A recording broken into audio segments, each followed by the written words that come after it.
Selamat siang, Bapak Ibu peserta webinar hari ini. Selamat datang, salam sejahtera untuk kita semua. Semoga kita semua tetap semangat dan sehat walaupun harus bekerja dari rumah dan berkegiatan yang lain dari rumah. Juga saya mau mengucapkan selamat menunaikan ibadah puasa bagi teman-teman yang Muslim. Kenalkan sebelumnya saya Anisya Supakua, saya SDG Advisor untuk UNDP Indonesia, dan karena itu saya bertanggung jawab untuk SDG Academy Indonesia. Webinar hari ini mengambil tema dan judul memulai dekade aksi menilik kapasitas Indonesia untuk mencapai tujuan pembangunan berkelanjutan atau SDG. Webinar hari ini adalah yang pertama untuk SDG Academy Indonesia, yang sedianya akan kami laksanakan offline dengan mengundang peserta ke kampus kami, ke venue SDG Academy, tetapi karena pandemi COVID-19, kita harus melakukannya online, tetapi sebenarnya untuk kami ini ada silver lining. Jadi dengan melakukannya dengan online, ini kita bisa mengundang lebih banyak orang dari seluruh Indonesia, begitu, dan lebih banyak orang juga bisa bergabung pada saat ini. Yang pertama saya mau menyapa dulu para pembicara yang sudah menyempatkan diri hadir. Yang pertama saya mau menyapa Bapak Christophe Bahwe, Presiden Representatif UNDP Indonesia. Selamat siang Pak Christophe, selamat datang. Yang kedua saya menyapa Ibu Winnie. Ibu Winnie, karena Ibu Winnie harus mengikuti meeting yang lain dengan Pak Menteri, pada saat ini Ibu Winnie diganti dengan Ibu Nina Sargunani. Ibu Nina adalah tim leader Sekretariat SDG Nasional. Ibu Nina banyak sekali yang sudah kenal ini, saya tahu dengan pasti. Kemudian yang ketiga, Bapak Dr. Emil Elistianto Dardak, Wakil Gubernur Jawa Timur. Bapak Ibu sekalian, Pak Emil akan bergabung secepatnya dengan kami sesudah selesai dengan meeting yang sedang dilakukan juga. Kemudian yang keempat, Profesor Dr. Rina Indiastuti, Ibu Rina, Rektor Universitas Pajajaran. Saya juga mau menyapa Saudara Rory Asyari, Mas Rory, yang akan memoderator diskusi di siang ini. Mas Rory juga wajah yang sangat tidak asing untuk orang Indonesia. Nah, hari ini Bapak Ibu, kami SDG Academy senang sekali karena mendapat webinar pertama ini mendapat sambutan yang sangat baik dari Bapak Ibu yang ada di seluruh Indonesia. Nah, saya akan share sedikit 2 slide saja tentang kemarin waktu merencanakan ini, kami pikir ya mungkin ada beberapa ratus yang mendaftar, tetapi Bapak Ibu sampai dengan siang ini ada 4.322 orang yang register untuk mengikuti webinar ini. Di sini saya tunjukkan gambaran dari lembaga apa saja dinominasi oleh Institut Pendidikan Tinggi, tetapi lembaga pemerintah juga cukup besar presentasinya, dan lembaga yang lain termasuk ada mahasiswa. Ini adalah gambaran yang sangat encouraging untuk kami di SDG Academy karena demikianlah semua pemangku kepentingan seperti inilah yang menjadi visi dan target grup dari SDG Academy. Dan apabila ketertarikan untuk mengikuti webinar hari ini adalah gambaran dari ketertarikan Indonesia terhadap SDG Academy, ini sangat memberikan kami encouragement, memberikan kami semangat yang tinggi untuk bisa bekerja keras untuk menjadikan SDG Academy sebagai platform pembelajaran dan capacity building yang efektif. Nah, tadi saya sudah mengenalkan sedikit pembicara, karena ada banyak yang hadir, saya juga ingin memberikan gambaran kepada Bapak Ibu pembicara dan juga Mas Rory, kira-kira siapa aja yang hadir, dan untuk itu Bapak Ibu kami sudah memilih ada 10 orang yang kami akan sapa really quick. Saya akan sapa cepat saja, tetapi ini gambaran bahwa yang hadir pada siang ini adalah dari Aceh sampai ke Papua. Saya akan menyapa cepat saja. Yang pertama Bapak Mulyadi Muhammad, Pak Mulyadi dari Bapeda Aceh Jaya. Terima kasih untuk hadir, Pak Mulyadi. Kemudian ada Ibu Nani Sutyowati dari Universitas Bengkulu. Ada Ibu Elis Arung Labi dari Bapeda Provinsi Kalimantan Utara. Dari Universitas Palangkaraya ada Ibu Sari Mayawati. Kemudian dari Jogja ada Pak Tri Uri Waluyo Putra. Dari Gorontalo Utara, Kabupaten Gorontalo Utara ada Pak Ikwan Fazrudin dari BPS Gorontalo Utara. Dari Sulawesi Selatan ada Bapak A. Apatongai dari NGO 1000 Guru Sulawesi Selatan. Kemudian Pak Petrus Bareklau dari DLHK Provinsi NTT. Ada Ibu Lis Marantika dari Gazira, Yayasan Gazira di Maluku, dan Ibu Cindy Kartika Kasenda, Bapeda Provinsi Papua. Jadi siang ini hadir semua di 2 platform, di Zoom yang kita pakai sekarang, kemudian streaming di YouTube dari seluruh Indonesia. Kemudian yang terakhir saya ingin mengucapkan terima kasih juga untuk tim SDG Academy, tim saya yang sudah menyiapkan webinar ini untuk kita semua, terutama untuk Yosea dan Sandi dan Ainul yang sudah bekerja keras menghadirkan ini untuk kita semua. Dan untuk Bapak Ibu sekalian, selamat mengikuti webinar ini, have fun, dan mudah-mudahan ini berguna untuk kita semua. Untuk itu saya akan mengundang Rory Asyari untuk selanjutnya memandu diskusi pada sore hari ini. Silakan Mas Rory. Terima kasih. Terima kasih Ibu Ansya sudah membuka acara hari ini. Para pembicara dan juga teman-teman, selamat sore, selamat datang di webinar pertama. Ini sesuatu yang pertama, sesuatu yang baru. SDG Academy Indonesia memulai dekade untuk aksi menilik kapasitas Indonesia untuk mencapai tujuan pembangunan berkelanjutan. Nah, saya akan menjadi moderator sore hari ini. Nah, saya juga ingin menyapa terlebih dahulu tadi Bu Ansya, tuan rumah webinar kita, yang merupakan SDG Advisory UNDP, Director SDG Academy Indonesia. Ada juga Bapak Christoph Bahwe, Resident Representative UNDP Indonesia. Ibu Nina Sarjunani MA, Koordinator Tim Ahli, Sekretariat Nasional SDGs. Terima kasih Bu sekali lagi. Kemudian ada Dr. Emil Elistianto Dardak.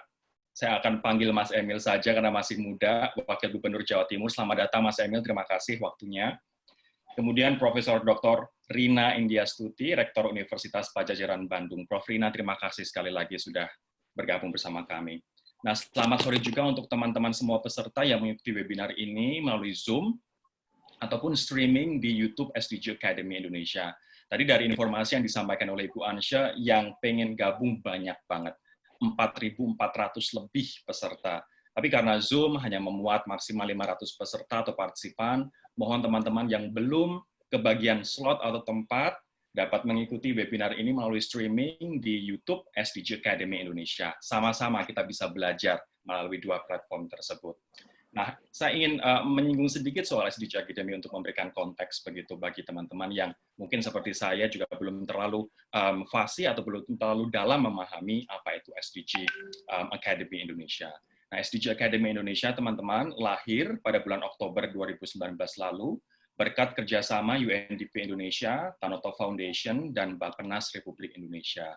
SDG Academy sendiri adalah program inovatif untuk membangun dan meningkatkan kapasitas aktor pemerintah maupun non-pemerintah dalam melokalkan tujuan pembangunan yang berkelanjutan. Cakupannya banyak, ini meliputi area pengelolaan kebijakan, solusi inovatif, pemantauan, dan juga pelaporan. Nah, acara pada sore hari ini sangat spesial karena selain ada nantinya pengantar terkait capaian dan rencana SDGs ke depan dari UNDP Indonesia, Resident Representative Pak Christoph Bahwe, ada juga dari Bappenas oleh Ibu Nina Sarjunani, ada 2 sesi diskusi yang menarik. Yang pertama adalah bersama Wakil Gubernur Jawa Timur, Mas Emil Dardak, dan Rektor Universitas Padjadjaran Bandung, Prof. Rina Indiastuti. Akan ada juga teman-teman sesi tanya jawab yang bisa teman-teman manfaatkan untuk menggali tentang capaian SDGs di daerah maupun skala nasional, maupun soal SDG Academy Indonesia. Apabila Anda memiliki pertanyaan, silahkan tuliskan di Q&A. Kami akan mengumpulkan terlebih dahulu, nanti sekitar jam 4 kita akan bahas bersama-sama ke semua narasumber. Begitu. Nah, sekali lagi, sesi ini akan disiarkan secara langsung melalui YouTube SDG Academy Indonesia.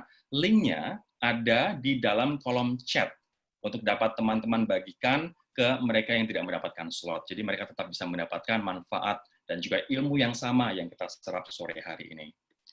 Nah, nanti juga teman-teman akan ada e-certificate yang akan dikirimkan ke peserta yang mengikuti Zoom dengan mengisi lembar evaluasi yang dibagikan di kolom chat. Nah, pastikan mengisi nama dan alamat email Anda dengan akurat, dengan benar begitu. Nah, untuk teman-teman yang bergabung melalui YouTube, jangan khawatir untuk tidak mendapatkan e-certificate karena webinar ini akan terus berlanjut setiap bulannya begitu. Kalau misalnya belum mendapatkan e-certificate kali ini, siapa tahu akan mendapatkan e-certificate di webinar selanjutnya. Nah, tapi yang penting adalah kita dapat ilmunya sama gitu. Kita dapat pemahaman yang sama, baik itu melalui Zoom atau itu melalui YouTube. Nah, kita ingin tahu sebenarnya, apa sih sebenarnya dekade aksi ini? Ini merupakan tema besar dari webinar kita sore hari ini. Di tengah pandemi COVID-19, teman-teman, apa peran SDGs? Saya akan langsung menanyakan ke Pak Christoph Bahwe, UNDP Indonesia Resident Representative, sekaligus untuk menyampaikan pengantar dari beliau. Pak Christoph, selamat sore Pak. Mungkin bisa dijelaskan Pak, dekade aksi atau Decade of Action ini apa dan siapa saja yang berperan? Selamat sore Pak Rory, selamat sore dari kantor UNDP Indonesia. Kami semua bekerja di rumah, tapi kantor UNDP Indonesia masih sangat aktif. Saya senang bahwa acara sore ini diadakan oleh SDG Academy Indonesia. Dan Pak Rory baru menjelaskan mengenai akademi ini dan UNDP sangat bangga adalah mitra SDG Academy. SDG Academy dibentuk oleh UNDP dengan Bappenas dan Tanoto Foundation dan memang acara sore ini merupakan bukti karakter inovatif dan SDG Indonesia Academy. Dan saya juga ingin berterima kasih narasumber kami sore ini, Ibu Nina, selamat sore, Bapak Emil Darda, Wakil Gubernur Jatim, Ibu Profesor Dr. Rina Indrastuti dari Universitas Padjadjaran, juga mitra UNDP, dan saya berterima kasih semua peserta yang bergabung melalui Zoom atau melalui YouTube, dan saya senang sekali lihat bahwa ada banyak peserta dari seluruh Indonesia. Nah, mengenai dekade aksi, mengapa ada dekade aksi?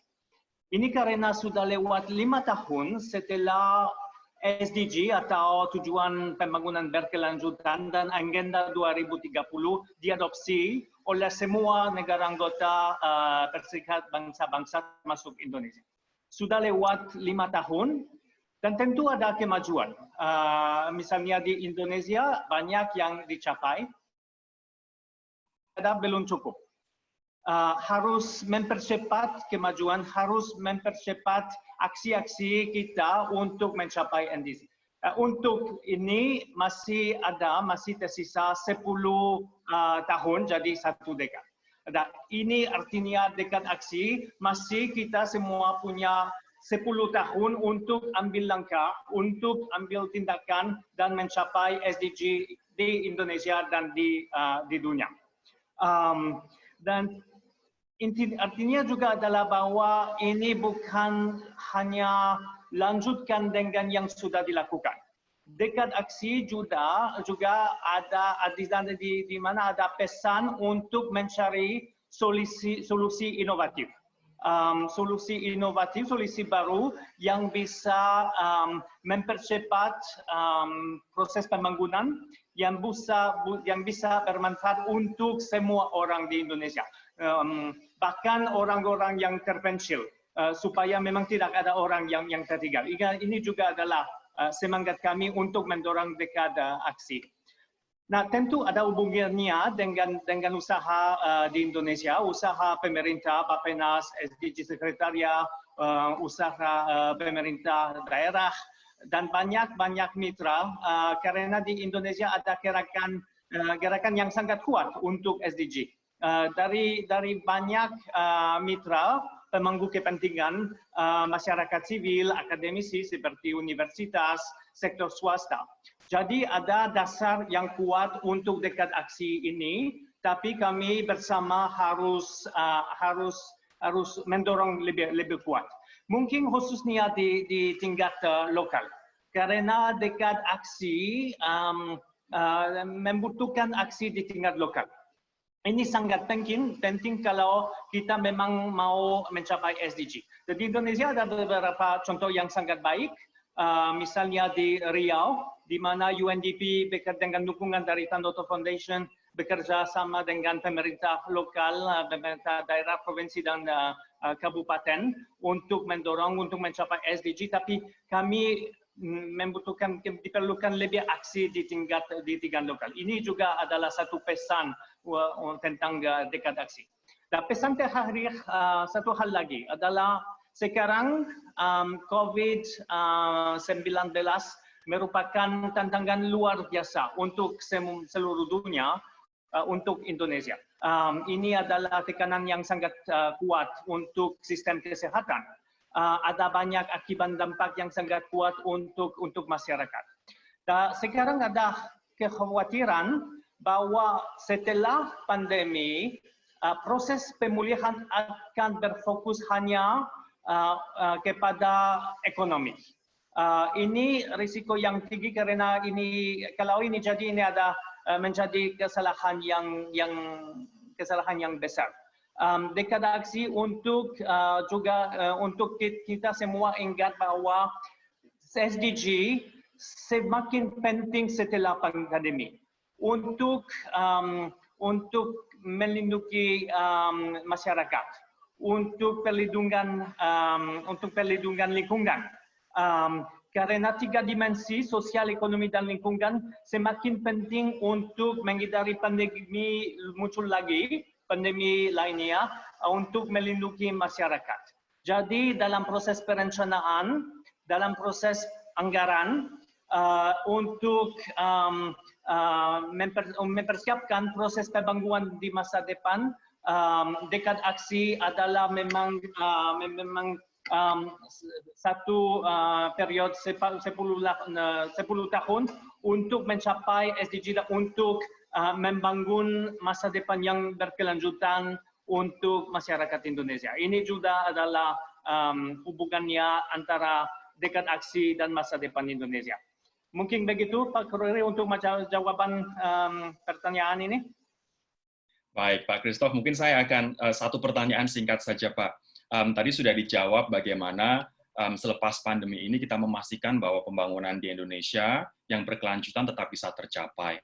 Tapi saya ingin kemudian memperdalam bagaimana sih sebaiknya aksi-aksi untuk mencapai SDGs ini dirancang dan diimplementasikan pasca nanti pandemi, Pak Christoph. Ya baik, ada beberapa aksi baik yang bisa dilakukan. Pertama di tingkat kebijakan. Ada banyak kebijakan yang baik yang sudah diadopsi di Indonesia. Di RPJMN, kebijakan untuk ekonomi karbon rendah, promosi energi terbaru, semua kebijakan ini harus dilaksanakan. Dan mungkin sekarang Indonesia juga perlu kebijakan yang inovatif untuk misalnya social protection yang dengan sistem baru yang mungkin lebih inklusif, yang lebih universal. Jadi kebijakan adalah satu jenis aksi yang harus dilakukan. Kedua adalah contoh sangat konkret di tingkat aksi sangat konkret dengan kemitraan inovatif. Dan UNDP memberikan dukungan untuk beberapa aksi yang bisa saya menambahkan seperti yang ada di Micro Hydropower di Jambi. Ini adalah kemitraan inovatif antara Basnas, Zakat untuk SDG dan Bank Jambi dan pemerintah provinsi untuk memberikan energi untuk masyarakat yang miskin. Ada juga aksi sangat konkret di Gorontalo, program Petani Berjaya, UNDP dengan pemerintah lokal dan bisnes sosial serta fintech. Tetapi tantangan sekarang adalah perlu skala yang sangat besar, perlu replikasi. Jadi kita harus belajar contoh-contoh yang ada di Indonesia, nanti belajar bagaimana bisa dapat replikasi. Dan mungkin untuk ini SDG Academy merupakan platform yang berguna karena ini memang adalah SDG Academy memberikan kesempatan untuk belajar dan juga untuk membangun kapasitas dan ketahuan perwakilan Pemda atau perwakilan sektor civil society untuk belajar dan nanti melaksanakan aksi yang sangat konkret. Ini adalah tantangan yang harus sekarang aksi yang harus dilakukan. Baik, Pak Christoph Bahwe, UNDP Indonesia Resident Representative. Terima kasih Pak untuk penjelasannya. Sekali lagi teman-teman peserta, apabila ada pertanyaan dapat disampaikan melalui kolom Q&A di Zoom maupun di kolom komentar di YouTube UNDP Indonesia. Jadi YouTube UNDP Indonesia sekali lagi untuk nantinya akan kami pilih bersama-sama dan kita diskusikan pada pukul 4 sore. Kalau tadi kita sudah dapat gambaran dari Pak Christoph Bahwe terkait dengan apa sebenarnya dekade aksi selama 10 tahun ke depan, seperti apa ekspektasinya, kemudian bagaimana cara untuk mengimplementasikannya, khususnya setelah pandemi. Nah, bagaimana sih sebenarnya pencapaian dalam 5 tahun terakhir kemarin? Kita ingin tahu bersama-sama, makanya saya ingin menanyakan ini ke Ibu Nina Sarjunani MA, Koordinator Tim Ahli Sekretariat Nasional SDGs dari Bappenas. Bu Nina, apa saja sih Bu sebenarnya Bu capaian penting SDGs kita dalam 5 tahun terakhir ini Bu?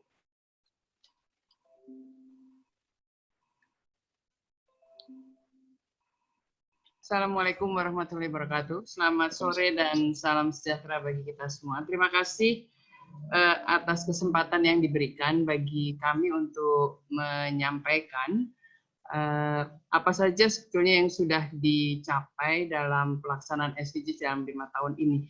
Kalau boleh saya ingin menyampaikan dengan menggunakan PowerPoint saya.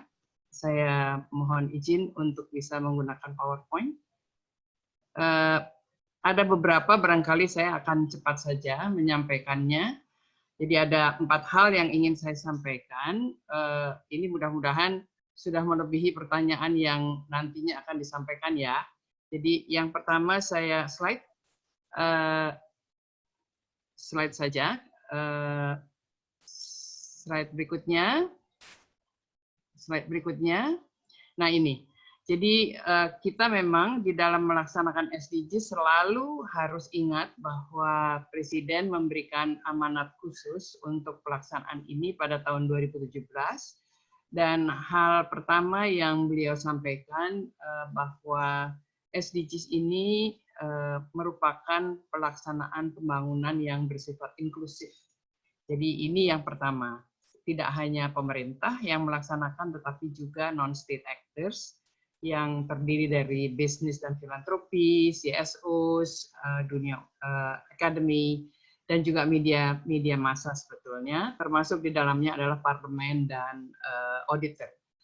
Lalu untuk itu Menteri Bappenas diminta untuk menjadi koordinatornya. Beliau membentuk tim koordinasi nasional dengan struktur yang ada di bawah ini, dan ada beberapa hal yang juga diperintahkan oleh beliau, baik di tingkat pusat maupun di tingkat daerah. Yang pertama, beliau minta agar kita membuat rencana aksi nasional yang sesuai dengan periode RPJMN.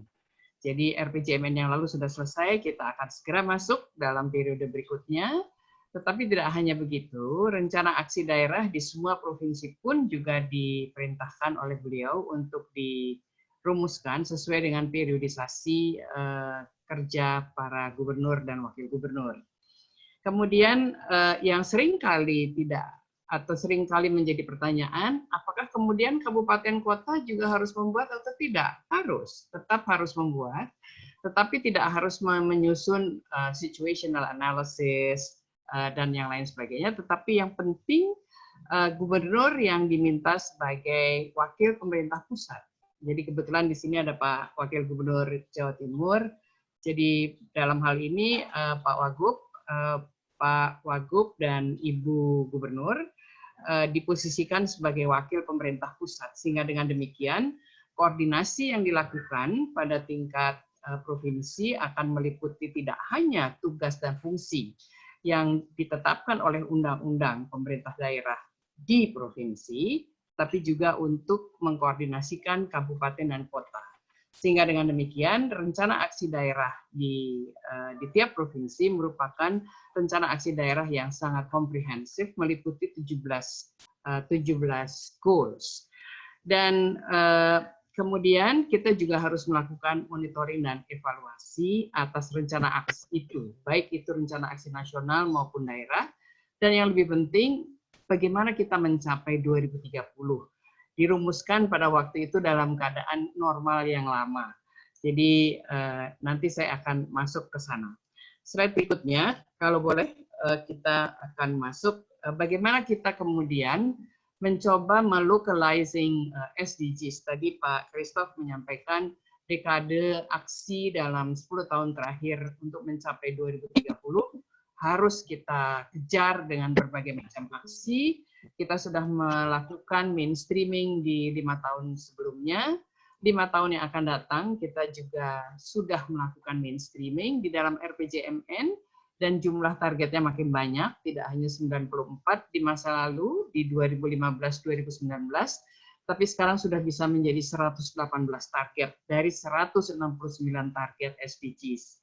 Dan untuk itu berbagai macam dokumen sudah dirumuskan, laporan di tingkat dunia juga sudah kita sampaikan, dan saya ingin menyampaikan Voluntary National Review 2017, Indonesia menjadi salah satu dari 6 negara yang laporannya dinilai terbaik di tingkat dunia, dan oleh karena itu kita diundang oleh Sekjen PBB untuk mengikuti Investment Fair untuk menyampaikan proyek-proyek yang berkaitan dengan SDGs yang siap untuk kita tawarkan pada international financiers.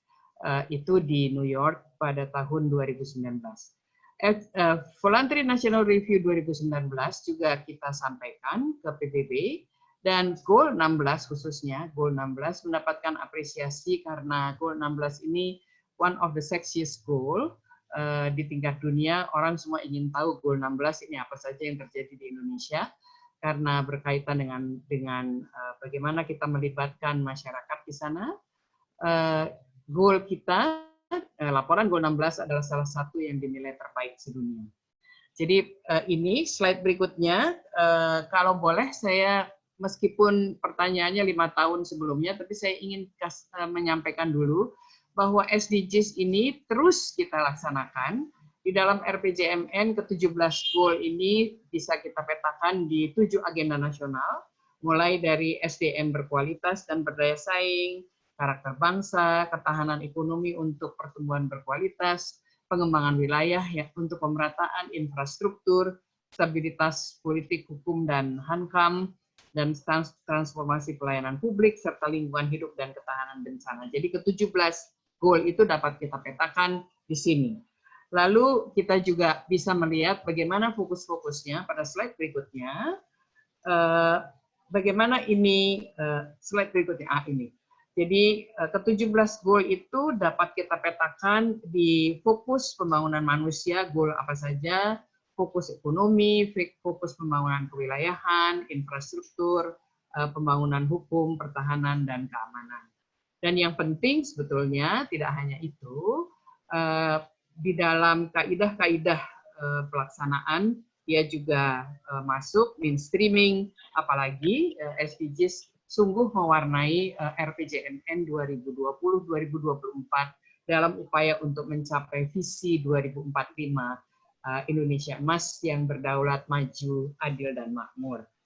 Lalu kita sudah melakukan, dalam 5 tahun terakhir, apa saja yang sudah dilakukan? Yang pertama, karena perintah slide berikutnya, Mohon slide berikutnya. Ini merupakan bukti bagaimana kita melakukan upaya untuk melibatkan semua pihak di dalam melaksanakan SDGs. Mulai dari dukungan kita untuk pelaksanaan World Parliamentarian Forum on SDGs sejak tahun 2017, kemudian BPK juga menjadi bagian dari pembicaraan Intosai di tingkat dunia. Yang juga penting sebetulnya adalah innovative financing dari Basnas yang sudah mengeluarkan fikih zakat untuk SDGs. Dan kita juga sudah bekerja dengan filantropi, mereka menyelenggarakan filantropi Festival on SDGs. Ini bisa dilaksanakan karena kita sudah punya pedoman kemitraan multi pihak, dan SDG Academy yang sekarang kita sedang melakukan webinar. Ini merupakan bagian dari bagaimana multi pihak dilibatkan. Kita membuat SDG Festival yang meliputi Youth Force karena ini hal yang penting untuk pelibatan generasi muda, dan berbagai kegiatan di daerah untuk forum CSR dan CSO. Jadi ini kita perlihatkan bagaimana sebetulnya SDGs bukan melulu hanya tugas pemerintah, tapi juga melibatkan pihak-pihak lain. 15 perguruan tinggi di seluruh Indonesia, slide berikutnya, sudah membangun SDG Center. Ibu Rektor Unpad ada di sini. Ini merupakan SDG pertama, SDG Center pertama di Indonesia yang dibangun. Dan 14 yang lain ikut, beberapa yang lain akan segera menyusul, beberapa di Kalimantan, kemudian di Maluku Utara juga akan segera, Halu Uleo juga akan segera ikut membangun SDG Center, dan beberapa di Papua. Slide berikutnya, saya ingin, ini 25 provinsi sudah membuat rencana aksi daerah. Ini kebetulan Jawa Timur saya lihat udah ada belum ya? Oh, ternyata udah ada Pak Gubernur, Pak Wagub. Nanti monggo Pak Wagub dilihat kembali rencana aksi daerahnya.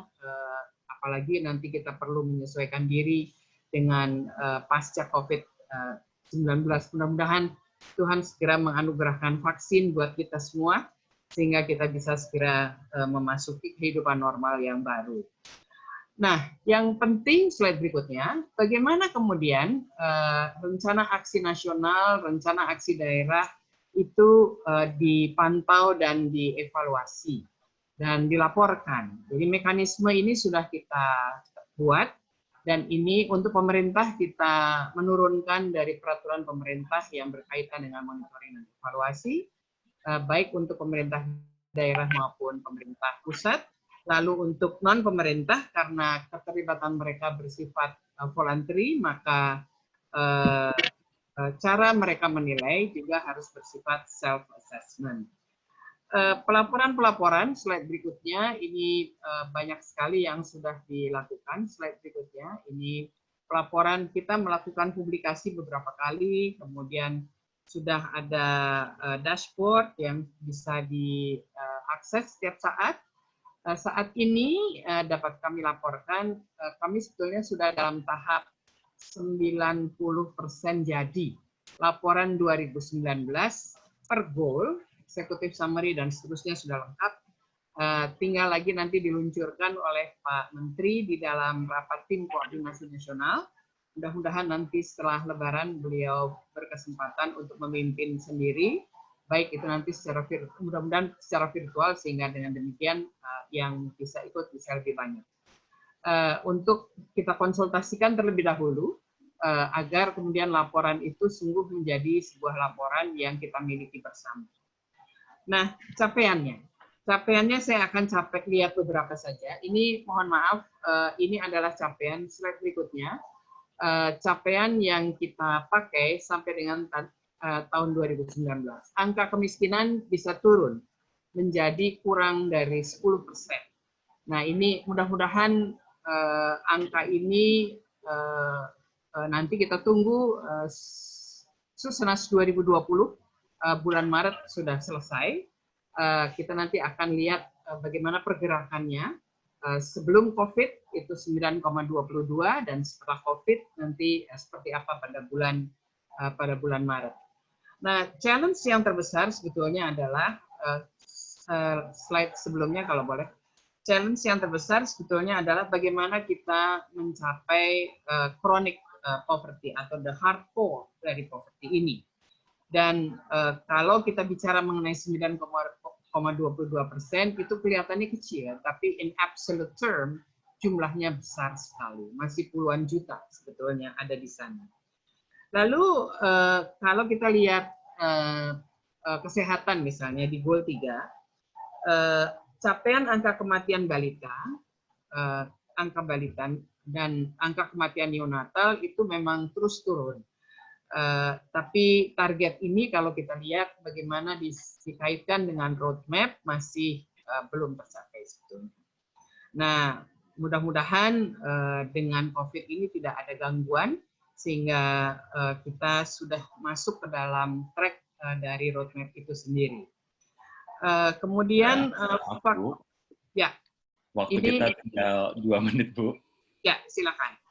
Pada slide yang keempat. Kalau yang slide keempat ini PISA score. PISA score kita, baik PISA score maupun INAP, yang menggambarkan kualitas pendidikan kita, kita semua tahu, belum semua anak-anak Indonesia mempunyai comprehension, numeracy, dan literacy yang cukup baik. Lalu gender, kalau kita lihat gender, kekerasan masih kita lihat walaupun turun tapi belum sepenuhnya baik. Kemudian tujuan 8 untuk pekerjaan layak, pertumbuhan ekonomi. Nah ini meskipun PDB tumbuh 5% per tahun, tapi pertumbuhan itu stagnan karena produktivitas kita. Lalu pada slide berikutnya di goal 16 kita bisa lihat bagaimana indeks demokrasi Indonesia sudah bergerak dia lebih baik dibandingkan dengan tahun sebelumnya. Begitu pula dengan indeks perilaku anti korupsi. Jadi ini gambaran 5 tahun sebelumnya. Dan di daerah misalnya ini kalau boleh saya ambil satu slide lagi. Slide berikutnya. Nah ini dibantu oleh Prof. Rina dengan SDG Center, kita bisa melihat bagaimana gambaran atau pergerakan dari 2015 ke 2018. Masih banyak PR kita, jadi target-target yang masih jauh itu yang warnanya merah, dan yang setengah jalan itu yang agak jingga, dan yang kuning itu yang seperempat jalan lagi. Jadi di samping sudah banyak juga hal-hal yang bisa kita capai, tetapi masih banyak challenge yang kita hadapi. Saya kira saya stop dulu sampai di sini sebelum sampai nanti bicara mengenai bagaimana kapasitas itu harus dikuatkan. Baik, tapi mohon singkat saja Bu Nina, mungkin bisa memberikan insight untuk kita semua, kapasitas manusia Indonesia seperti apa yang dibutuhkan, Bu, untuk mencapai SDGs yang sudah kita targetkan, dan juga untuk memperbaiki tadi yang masih merah-merah itu, Bu Nina. Kapasitas pelaku, barangkali ya. Betul, kapasitas stakeholders. Slide-nya kalau boleh. Saya akan masuk saja langsung ke slide yang pengembangan kapasitas di setiap tahapan pelaksanaan SDGs. Saya mohon slide-nya. Nah, sebetulnya pengembangan kapasitas di slide yang, nah satu lagi, slide berikutnya. Saya mohon slide berikutnya. Ya, ini dia. Jadi kalau kita bicara mengenai kapasitas, maka tidak boleh kapasitas itu dilepaskan dari bagaimana pengelolaan pembangunan itu dilakukan. Mulai dari perencanaan, pelaksanaan, monitoring, pelaporan, dan umpan baliknya. Dan di setiap tahapan ini akan ada capacity yang diperlukan untuk bisa membuat perencanaan yang baik, dapat menjalin atau dapat melaksanakan pekerjaan secara baik, secara inklusif, dapat melakukan monitoring dan evaluasi secara baik, dan dapat melaporkannya secara baik. Satu lagi, slide terakhir. Satu lagi slide-nya. Nah, kami sudah punya semua dokumen ini. Dokumen inilah sebetulnya yang akan harus digunakan oleh SDG Academy sebagai acuan di dalam mengembangkan kurikulum. Kenapa? Karena di tingkat nasional Bappenas sudah mengeluarkan bagaimana kita menyusun pedoman penyusunan rencana aksi, baik di tingkat pusat maupun di tingkat daerah. Kita sudah punya dokumen untuk bagaimana menjalin kerjasama multi pihak, baik di pusat maupun di daerah. Kita sudah punya dokumen untuk evaluasi. Bahkan sekarang kami sedang mengembangkan e-monet, tidak hanya untuk pemerintah, tapi juga non-state actors. Kemudian bagaimana kita mengembangkan dashboard, itu juga sudah ada dokumennya. Jadi inilah sebetulnya, kalau kita bicara mengenai capacity, inilah capacity dari stakeholders yang harus dikembangkan, dan pedoman-pedoman ini sudah dikeluarkan oleh Bappenas. Terima kasih. Baik. Bu Dina, terima kasih untuk penjelasannya, Bu. Komprehensif. Kalau tadi adalah skala nasional, saya ingin fokus sekarang ke bagaimana penerapan pencapaian SDGs di tingkat daerah. Kebetulan sekali sudah ada Pak Wakil Gubernur di sini, Dr. Emil Elistianto Dardak, Wakil Gubernur Jawa Timur, Pak Wagub. Sejauh ini, seperti apa sih refleksi pencapaian SDGs di Provinsi Jawa Timur? Selamat sore, salam sejahtera untuk kita semua. Selamat sore, Pak Wagub. Di Presiden Representative dari UNDP, Ketua Tim Ahli, Bu Nina, dan seluruh narasumber, Pak Moderator, Pak Rory, dan tim. Jadi, mohon izin apakah mungkin slide saya bisa dimunculkan?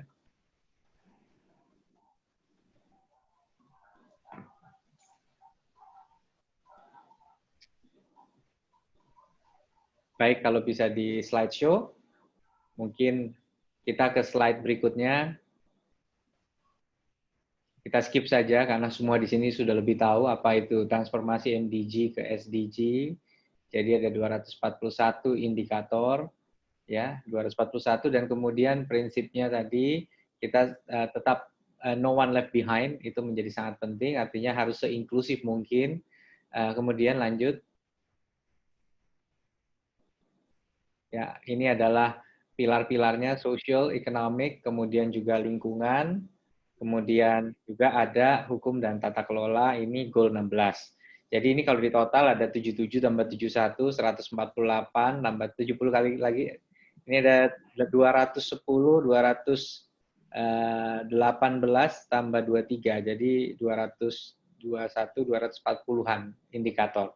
Nah, kalau kita masuk ke persentase capaian langsung karena waktu ya, bahwa ada 21% dari seluruh indikator ini, tapi kalau kita total di slide sebelumnya totalnya lebih dari 212 sebenarnya, tetapi yang masuk kewenangan kita ya, itu kan sebenarnya indikatornya kalau kita lihat urusan dan kewenangannya ada 319 indikator.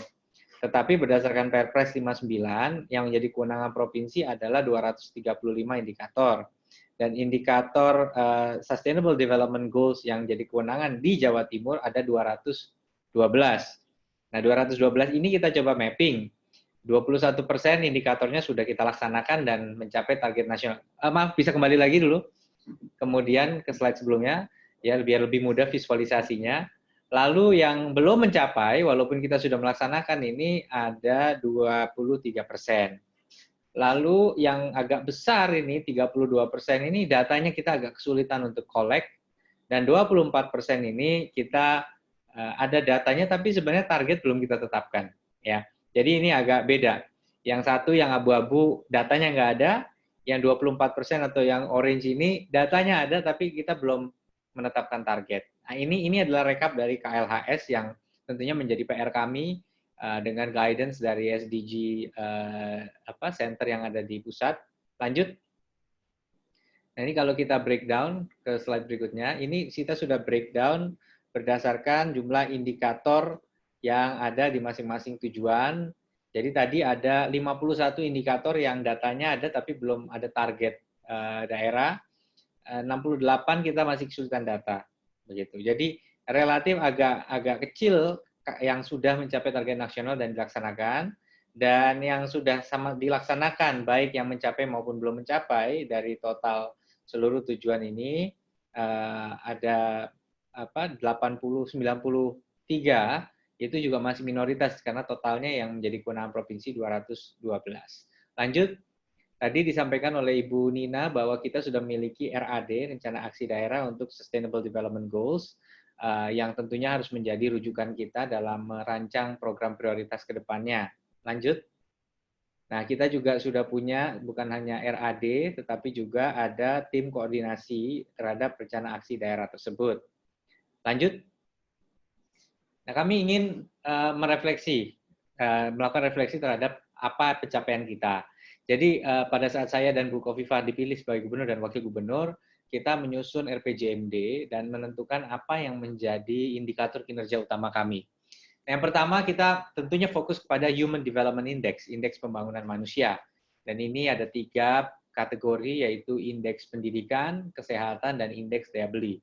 Jawa Timur sayangnya memang masih rendah rankingnya di dalam IPM di Indonesia, bahkan di Jawa kita salah satu yang terendah, walaupun kategori kita sudah kategori tinggi, tapi kita masih kalah. Nah, ini kenapa salah satu penyumbangnya adalah indikator pendidikan kita. Sedangkan untuk kesehatan kita relatif baik, dan untuk indeks daya beli juga relatif kita pertumbuhan ekonominya salah satu yang terbaik di Indonesia. Maka PR besar kita tempatkan kepada pendidikan. Bagaimana enrollment dari peserta didik di SMP maupun SMA ini bisa benar-benar sampai selesai. Itulah sebabnya kita meluncurkan program TISTAS, yaitu gratis berkualitas. Artinya apa? Seluruh sekolah negeri itu bebas SPP, mulai sejak saya dan Bu Khofifah bertugas. Dan ini kita lakukan sebuah anggaran, artinya apa yang tadinya dipungut sebagai SPP oleh sekolah, sekarang disediakan melalui anggaran provinsi. Dan kita menciptakan sebuah sistem untuk sekolah melakukan pertanggungjawaban secara sangat transparan, dan diberikan reward atas adanya inovasi dalam menggunakan dana tersebut. Dana tersebut dinamakan biaya penunjang operasional penyelenggaraan pendidikan atau BPOPP. Namun demikian, pada kenyataannya bukan hanya sekolah negeri saja yang menjadi prioritas. Karena sebagai contoh di SMK di Jawa Timur, dari 700.000 murid, 400.000 justru bersekolah di swasta. Nah, oleh karena itu, dari 400.000 yang di swasta, maka itu adalah jumlah yang lebih dominan. Oleh karena itu, kita juga menyediakan angka yang serupa kepada sekolah swasta. Karena apa? Karena untuk sekolah swasta juga kita menyadari bahwa ini menjangkau lebih banyak murid, mereka juga membutuhkan dukungan dana. Tidak semua sekolah swasta adalah sekolah elit yang men-charge SPP yang cukup tinggi. Sehingga bahkan dengan adanya dana ini, SPP juga bisa digratiskan. Karena syarat kita adalah minimal penyesuaian SPP dikurangi sebesar jumlah angka yang kita subsidize melalui BPOPP. Nah, ini kita harapkan efektif untuk meningkatkan enrollment dalam bidang pendidikan. Namun demikian, kejadian COVID-19 ini menyebabkan pukulan yang luar biasa terhadap penerimaan daerah. Oleh karena itu, bukan hanya kita dikurangi dana transfer dari pusat, tetapi realisasi PAD juga berkurang. Dan di saat yang sama kita harus merealokasikan belanja-belanja untuk mendukung perang melawan COVID. Oleh karena itu, kita sedang merancang sebuah program efisiensi besar-besaran, artinya ada pengurangan dana TISTAS, tetapi kita harapkan tidak menyebabkan adanya pembebanan SPP, karena ini akan mempersulit kondisi masyarakat. Lanjut. Ya, dan masalah kemiskinan, kita bersyukur bahwa sebelum terjadinya pandemi COVID, Jawa Timur justru menyumbang, karena kemiskinan di desa di Jawa Timur 2 kali lipat di perkotaan. Nah, 2 kali lipat di perkotaan, sehingga kalau di kota sekitar 7%, di desa bisa lebih dari 14%. Untuk kemiskinan pedesaan di tahun 2019 dari bulan Maret sampai September 2019, selama 1 semester tersebut, kontribusi terbesar penurunan kemiskinan pedesaan di Indonesia di antara provinsi di Pulau Jawa disumbang oleh Jawa Timur. Nah, ini adalah capaian yang kita gembira sekali, tetapi kita tahu bahwa semua angka ini akan diriset ulang dengan terjadinya pandemi COVID-19. Nah, kami ingin menyampaikan bahwa untuk menjaga kualitas hidup masyarakat di momen COVID-19, kita melakukan analisa yang sangat mendalam bagaimana kita mengalokasikan dana yang terbatas ini. Cara paling gampang sebenarnya dana tinggal dibagi-bagi rata aja, ya. Artinya tiap kabupaten kota dibagi rata. Atau ya paling nggak disesuaikan jumlah populasi. Namun demikian, pada kenyataannya ini juga untuk menjawab seluruh peserta SDG, mungkin banyak yang bilang, kenapa bansos salah sasaran datanya? Kenapa lambat distribusinya? Jadi ini perlu kami sampaikan bahwa sebenarnya di tahun 2015 telah dilakukan survei kemiskinan mikro untuk mengidentifikasi by name by address di seluruh Indonesia 40% masyarakat dengan tingkat kesejahteraan terendah. Nah, dari 2015 adalah mandat bagi pemerintah daerah untuk melakukan updating terhadap data ini secara periodik. Namun demikian, sebenarnya dari total 40% tersebut, di Jawa Timur yang masuk ada 38% dari keluarga di Jawa Timur, atau kurang lebih 5 juta keluarga. Nah, dari 5 juta ini, sebelum terjadi COVID, tidak semuanya mendapatkan bantuan pemerintah. Hanya 2,8 juta yang mendapatkan bantuan. Sudah cukup banyak mendapatkan bantuan dalam bentuk BPNT, bantuan pangan non-tunai. Tentu masih ada PKH dan lain, tapi banyak yang beririsan. Nah, BPNT ini, kemudian bantuan pangan non-tunai ini, terus dilakukan updating data karena diberikan juga kartu, dan untuk dilakukan semacam periodik updating, maka kebanyakan pemerintah daerah fokus kepada 2,8 juta ini. Namun karena terjadi COVID-19, ada arahan untuk menambah lagi BPNT, bantuan pangan non-tunai, bertambah sebanyak 1 juta lagi keluarga. Maka naik menjadi 3,8 juta di Jawa Timur, plus 1,2 juta lagi untuk diberikan bansos tunai. Dalam waktu sedemikian singkat, maka pemerintah daerah harus melakukan verifikasi validasi terhadap tambahan 2,2 juta data. Kenapa nggak dari dulu? Karena di daerah, terutama di pedesaan, mendata tetapi tidak memberi bantuan. Itu namanya mencari masalah. Jadi kalau kita mendata, tapi kita tahu bahwa, jadi kalau ditanya, berapa yang harus kami update Pak? 5 juta. Berapa yang dibantu? 2,8. Ya sudah, kita nggak akan sentuh yang 2,2, tapi fokus 2,8 dalam bantuan. Maka 2,2 ini menjadi sebuah sudden burden. Apalagi kita tahu pertama surveinya bisa punya error, validasinya bisa punya error, ditambah lagi, ini diakselerasi 2 juta lagi. Nah kemudian dari Pemprov, kita mengidentifikasi bahwa ternyata 5 juta keluarga yang di-identify melalui survei ini relatif cenderung adanya di pedesaan. Dan cenderung bekerja di sektor agro. Karena memang kesejahteraan di sektor agro di bawah dari sektor non-agro. Itu yang berlaku di Jawa Timur. Itulah sebabnya sepertiga penduduk Jawa Timur bekerja di pertanian, tapi hanya menyumbang lebih sedikit di atas 10%. Nah ini tentunya menunjukkan bahwa income per kapita di sektor agro ini di bawah dari sektor-sektor lain. Sektor industri mempekerjakan 16%, tapi menyumbang sepertiga ekonomi Jawa Timur. Begitu pula perdagangan, 18% menyumbang 18% ekonomi Jawa Timur. Jadi inilah strata income-nya. Tetapi begitu terjadi COVID-19, kebalikannya. Yang paling terpukul, yang nggak bisa kerja justru yang di sektor non-agro. Yang nggak bisa kerja justru yang tinggal di perkotaan. Nah inilah sebabnya untuk menjaga daya beli masyarakat, maka kita sadar di perkotaan justru butuh sentuhan lebih. Maka penerima BPNT Kemensos yang ada di kelurahan, kita top up.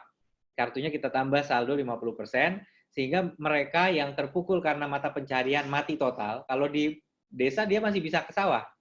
Tapi yang di kelurahan, di perkotaan, pedagang asongan, dia nggak punya customer sama sekali, kemudian juga dia biaya hidup lebih tinggi. Walaupun kita tahu juga, masih ada pelanggaran-pelanggaran masyarakat itu tetap membludak belanja di luar, berhubung. Tetapi kami mendapatkan survei mayoritas tetap ekonominya masih kesulitan. Nah inilah satu catatan. Jadi kalau kita ambil 38% masyarakat Jawa Timur ada di dalam 40% terendah nasional atau disebut DTKS, Data Terpadu Kesejahteraan Sosial, ternyata sebarannya beda-beda. Ada kabupaten yang 50% keluarganya sudah di-cover, masuk di DTKS. Ada kabupaten yang 20% atau bahkan kurang dari keluarganya masuk DTKS. Nah, maka kami dari provinsi merancang intervensi sekitar 700.000 plus 300.000. 300.000 dalam bentuk suplemen tadi kepada penerima bantuan Kemensos pangan di wilayah perkotaan. Yang 700.000 lagi kita berikan bantuan senilai BPNT untuk menyasar mereka yang tidak terdata Kemensos sebelumnya. Nah, inilah kemudian makanya kita melakukan alokasi kuota kepada kabupaten kota. Kita lihat data BPS berapa pekerja non-agronya, kemudian juga berapa coverage dari Kemensos, maka kita dapat formula yang kemudian kita diskusikan dengan perguruan tinggi untuk memastikan ini ilmiah dan juga fair. Ya. Namun demikian kenyataannya sampai hari ini, kabupaten kota masih fokus mendistribusikan BLT dana desa dan bansos tunai. Sehingga belum semuanya bisa menentukan ini loh nama-nama yang akan disalurkan bantuan dari provinsi.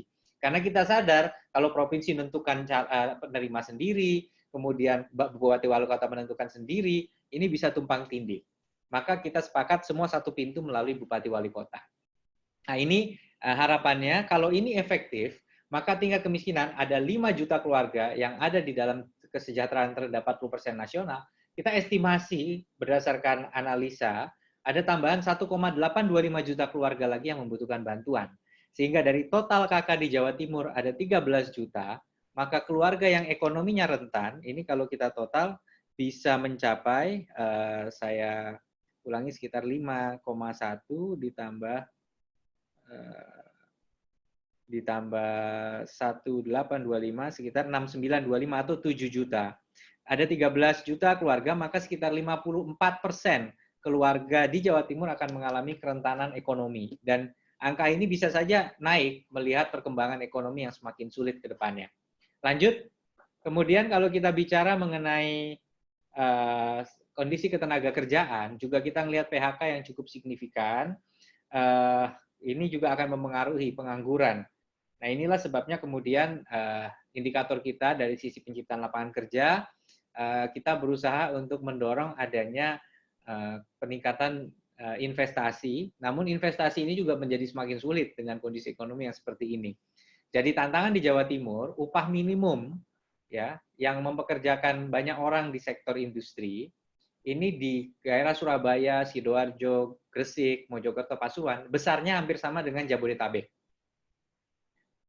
Jawa Tengah punya UMR yang sekitar setengah dari Jawa Timur. Dengan adanya tol Trans Jawa, Jawa Tengah lebih dekat ke pasar Surabaya maupun pasar Jakarta. Maka terjadi cukup banyak eksodus investment sebelum terjadinya pandemi COVID ke arah Jawa Tengah atau bahkan ke luar negeri ke Vietnam.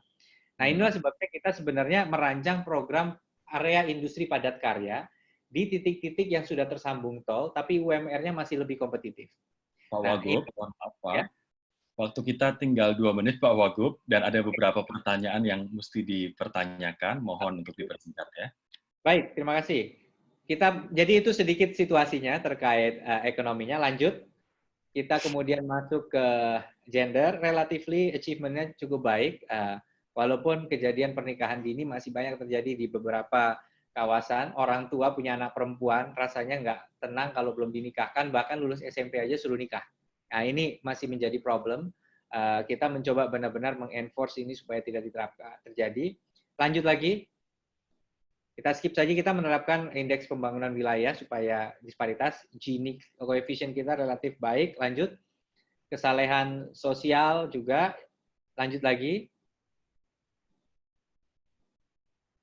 Baik, saya pikir begini, sebagai closing ya, mungkin karena ini waktunya terbatas, apa yang ingin saya sampaikan bahwa Jawa Timur adalah provinsi yang menyumbang kurang lebih 1/6 ekonomi Indonesia.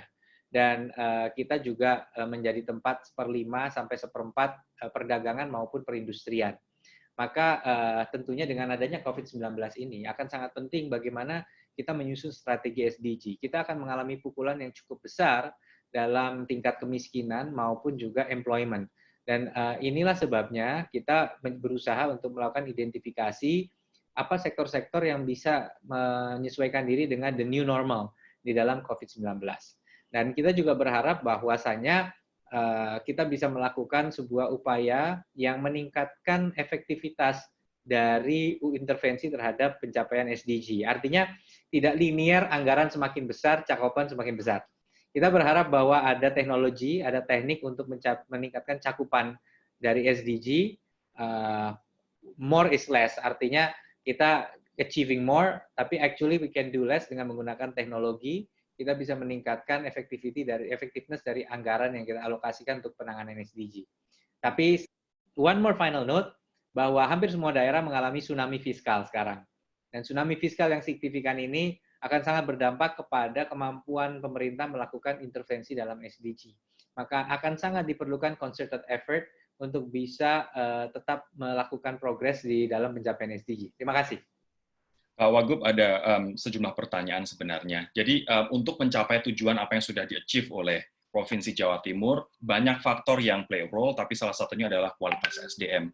Pun demikian juga dengan bertahan di tengah defisit fiskal ataupun tsunami akibat pandemi COVID-19 ini juga butuh resilience dari sisi sumber daya manusianya.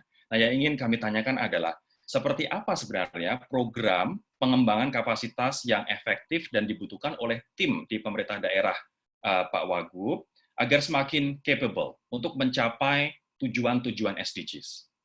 Baik, sekarang begini, dalam situasi pandemi COVID-19, maka pemerintah pusat menerbitkan Perpu, di mana Perpu itu memungkinkan adanya defisit yang diperlebar. Defisit ini diperlebar di APBN, di mana kemudian defisit ini didanai juga melalui Central Bank Purchase of Notes, Treasury Notes, atau surat berharga negara. Artinya kemampuan fiskal masih dicoba diekspansi, stimulus dicoba didanai dari pusat. Tetapi dana transfer yang diberikan ke provinsi dirasionalisasi, pendapatan asli daerah kami juga harus dirasionalisasi, maka kami mencoba, persis seperti pertanyaan Pak Rory tadi, bahwa hampir setiap dinas, rata-rata sudah hampir tidak mengelola lagi anggaran program. Maka saya katakan bahwa the biggest asset di dalam government bukan berapa rupiah anggarannya, tetapi setiap SDM yang di-hire. Maka kita harus shifting dari ngelola anggaran menjadi serving the people. Artinya benar-benar setiap insan yang bekerja di unit-unit pemerintah harus bisa directly serve the people. Ya, sekarang kita realistis. Misalnya ada yang bilang, Pak kan nggak bisa yang namanya keliling harus punya bensin. Kalau mau melayani 200 rumah, kita lakukan counseling, kita butuh bensin. Nggak ada duit bensin, nggak bisa jalan. Ya sudah, pertanyaannya masih ada sepeda. Kalau Anda ngayuh sepeda, Anda bisa ngelayani berapa rumah? 50 rumah. Ya sudah 50 rumah, ketimbang 0 aja duduk-duduk, nggak ngapa-ngapain. Nah ini sebenarnya dari very simple approach, outlook kita, bahwa kita harus maximize return on personelnya. Artinya setiap personel harus bisa generate value kepada pencapaian SDG. Mereka harus punya direct intervention. Jangan lagi hanya duduk menjadi pengelola anggaran, tetapi harus benar-benar menjadi counselor langsung kepada masyarakat. Mereka punya kompetensi. Kita harus melakukan audit kompetensi dari SDM kita untuk langsung menjadi frontliner di dalam melakukan itu. Dan ingat bahwa provinsi juga punya fungsi sebagai fasilitator kabupaten kota. Frontlinernya juga banyak di kabupaten kota. Nah, tetapi kembali lagi kepada expansionary budget yang dilakukan di pusat melalui defisit tadi, kita sadar banyak program-program pusat yang baik. Seperti dalam UKM, mereka punya program stimulus, financing, dan sebagainya. Maka kami mencoba melakukan sinergi. Apabila mereka menyasar UKM di Jawa Timur, mereka akan memberikan funding, melakukan subsidi untuk bisa memberikan discount pricing supaya bisa menolong. SDM kami akan kami arahkan ke arah kurasi. Jadi UKM-UKM atau small businesses ini akan di-curate sama pegawai-pegawai kita, sehingga mereka akan lebih siap untuk kemudian memanfaatkan program dari pusat. Ini yang kita sebut igniting and facilitating program pusat. Jadi kita bukan focusing di anggaran, tapi di kompetensi di SDM. Kira-kira itu yang linear dalam konteks SDG. Terima kasih. Terakhir, Pak Gubernur, ini UNDP Indonesia, ada SDG Academy Indonesia, pastinya kita juga tidak mau melewatkan kesempatan ini. Kira-kira capacity building seperti apa yang dibutuhkan oleh pemerintah daerah di tingkat provinsi, khususnya di Jawa Timur? Ada contoh konkretnya nggak? Ya, itu tadi, bahwa I think sebenarnya sekarang kita punya Universitas Jember nih, masuk ke dalam SDG Center. 10 SDG Center di perguruan tinggi. Kita harap UNDP juga akan terus mensupport SDG Center ini bersama Bappenas. Yang kedua, konkretnya, kita dari pegawai pemerintah, sebenarnya kita tetap butuh framework. Artinya bagaimana kemudian capacity building ini, bukan kita nggak ngomong pelatihan 1 bulan atau apa, tapi basically kita perlu mentoring. Artinya banyak sekali mungkin PNS yang merasa, look, saya belum punya waktu kemarin untuk mendalami skill of doing things myself. I learn how to do things by asking consultants to do it, gitu ya. Kita minta konsultan melakukannya, kita minta tenaga ahli melakukannya, kita minta honorer melakukannya misalnya. Tapi sekarang saya harus terjun dan lakuin sendiri. Ini shift yang cukup tinggi dari paradigmanya. Nah, kita perlu mentoring, kita perlu mungkin itu yang bisa menjadi support dari UNDP, bagaimana ada program mentorship kepada personil-personil yang merupakan ASN organik, supaya mereka shift dari ngelola dan nyuruh orang menjadi melakukan hal-hal itu langsung kepada masyarakat oleh dirinya sendiri. Oke, artinya nggak cuma lempar ke konsultan atau lempar ke honorer, tapi yang kedua terakhir, teknologi. Kita butuh tools atau apps yang efektif bisa menjangkau masyarakat seluas-luasnya. Apalagi di dalam COVID-19 ini, ya buktinya kita bisa seminar sekarang tanpa saya harus keluar ongkos untuk datang ke sana. Kita bisa video conference. This was out of the question dulunya, tapi sekarang bisa. Kita berharap bahwa ada tools, ada teknologi tadi yang bisa bring down the cost untuk kita melakukan capacity building kepada masyarakat langsung. Jadi setiap ASN ini kemudian bisa punya tools yang mempermudah mereka melakukan service kepada masyarakat. Sehingga kita bisa amplifikasi impact-nya. Itu dua area yang mudah-mudahan bisa dibantu UNDP. Terima kasih. Terima kasih Pak Wagub. Ini sekali lagi menunjukkan blessing in disguise ya di tengah pandemi seperti ini. Tadi Bu Ansya juga sempat membuka, semakin banyak orang yang bisa mengakses webinar ini dengan gratis dan juga less cost gitu untuk kita menggelar webinar ini dan dapat ilmu dari sini. Terima kasih Pak Wagub atas insight-nya. Tadi kita teman-teman berbicara banyak soal capacity, soal kapasitas building begitu. Tapi jangan-jangan kita sendiri juga belum terlalu paham apa sebenarnya kapasitas itu. Nah, dari ranah teoritis, apa sih sebenarnya capacity, apa sih sebenarnya kapasitas building itu? Saya akan coba menanyakan ini, meminta pencerahan ke Profesor Dr. Rina Indiastuti, Rektor Universitas Padjadjaran. Profesor Rina mungkin bisa dalam kaitannya dengan pencapaian SDGs, yang kita akan masuk ke dekade aksi 10 tahun mendatang ini, Bu. Apa sebenarnya makna dari kapasitas itu, Bu Rektor? Terima kasih Mas Rory, Bapak Ibu yang saya hormati, Assalamualaikum warahmatullahi wabarakatuh. Pertama, saya ingin menyapa terima kasih pada Bu Ansya, kemudian Ibu Nina, dan Pak Christopher pasti, kemudian Pak Wagub, Pak Emil yang barusan kita simak tentang semuanya adalah penjelasan tentang pencapaian SDGs, dan khususnya pada para peserta webinar.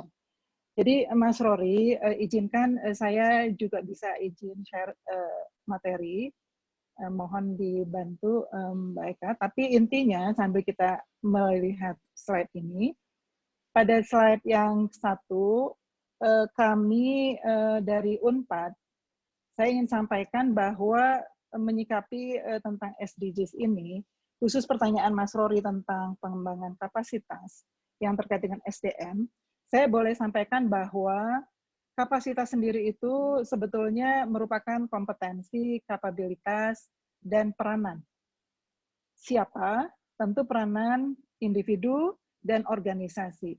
Individu yang dimaksud adalah tentu bisa individu masyarakat atau pegawai organisasi, eksekutif, sampai leader.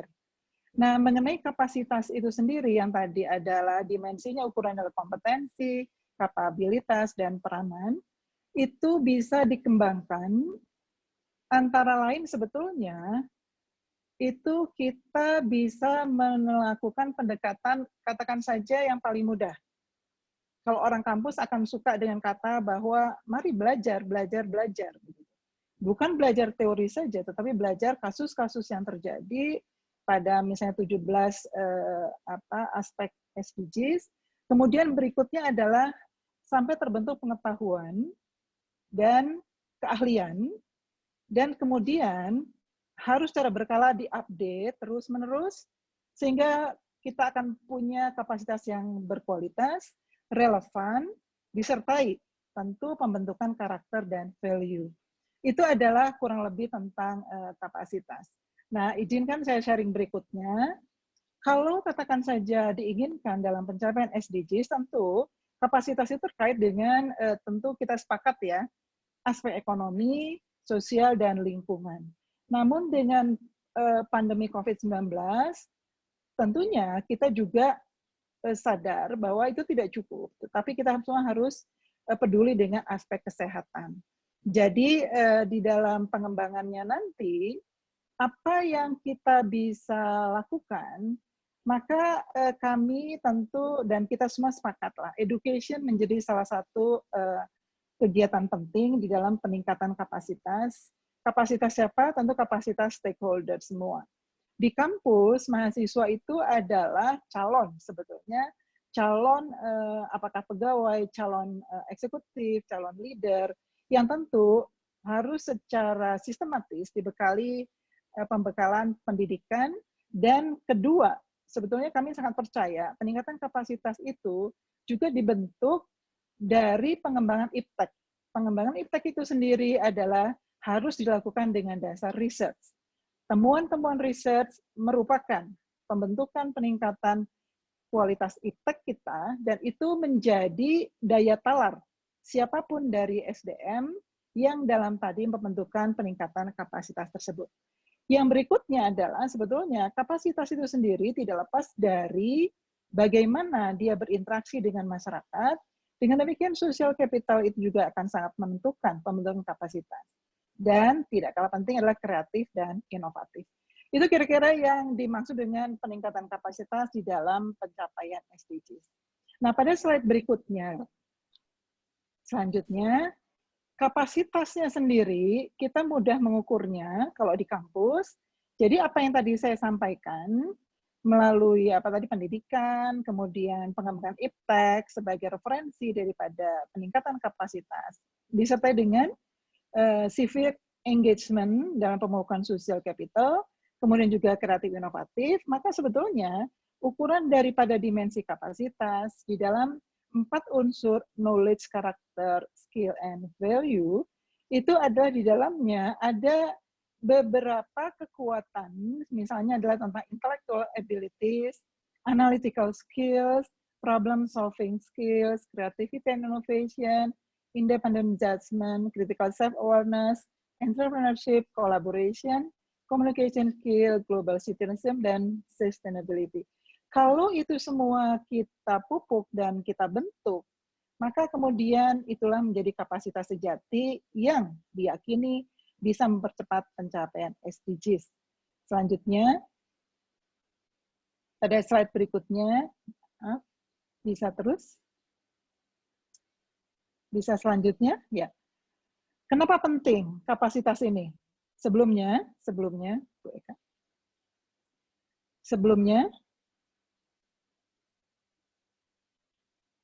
Bisa sebelumnya ya? Sebelumnya lagi? Ya. Kalau kemudian kapasitas itu diyakini, maka sebetulnya pada slide berikut, maka sebetulnya pentingnya kapasitas ini kalau di dalam ilmu ekonomi, pada slide berikutnya, itu sama dengan human capital sebetulnya. Berikut.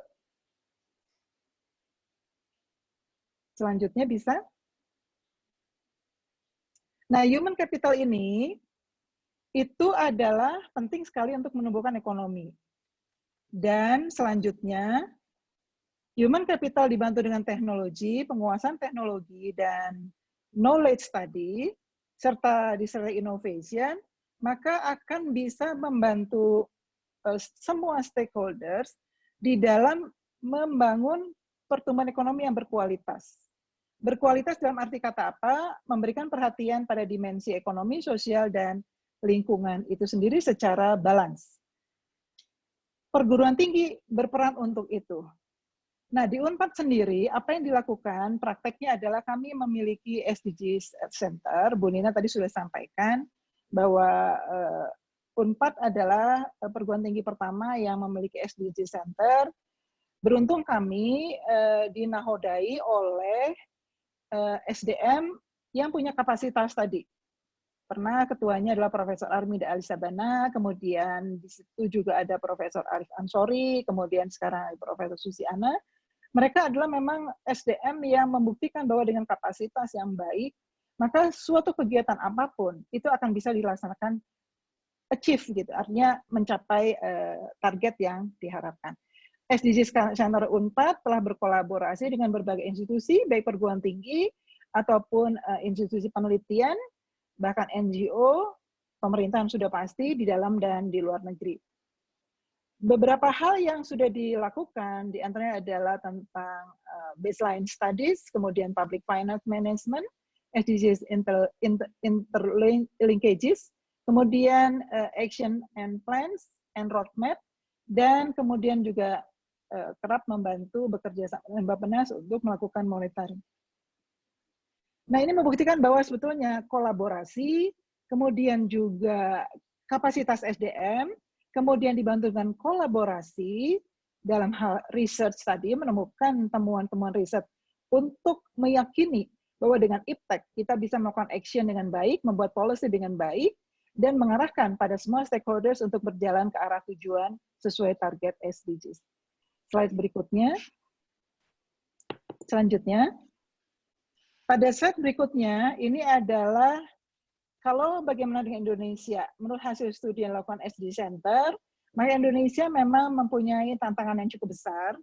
Tantangan yang cukup besar itu antara lain adalah, diantaranya adalah Indonesia memiliki diversitas geografi, kemudian diversitas culture, kemudian juga kapasitas SDM yang tidak merata, dan berikutnya lagi adalah ketimpangan antar daerah, terutama dalam hal infrastruktur dan jaringan teknologi. Itu semuanya membuat bahwa kampus, siapapun termasuk UNPAD, berkomitmen lah untuk menghasilkan SDM dalam arti staff executive leaders yang betul-betul punya kapasitas baik. Praktek lain di UNPAD adalah kami menyiapkan lulusan ataupun mulai dari mahasiswa di tahun pertama kami sudah kenalkan dengan SDGs sebagai pengetahuan dan sebagai problem-problem SDGs untuk dibahas secara berkelompok pada tahun pertama. Kemudian juga di UNPAD juga telah mengimplementasikan berbagai aktivitas di dalam pendidikan, inovasi riset, lalu kemudian kolaborasi untuk bertema SDGs untuk berbagai pilar.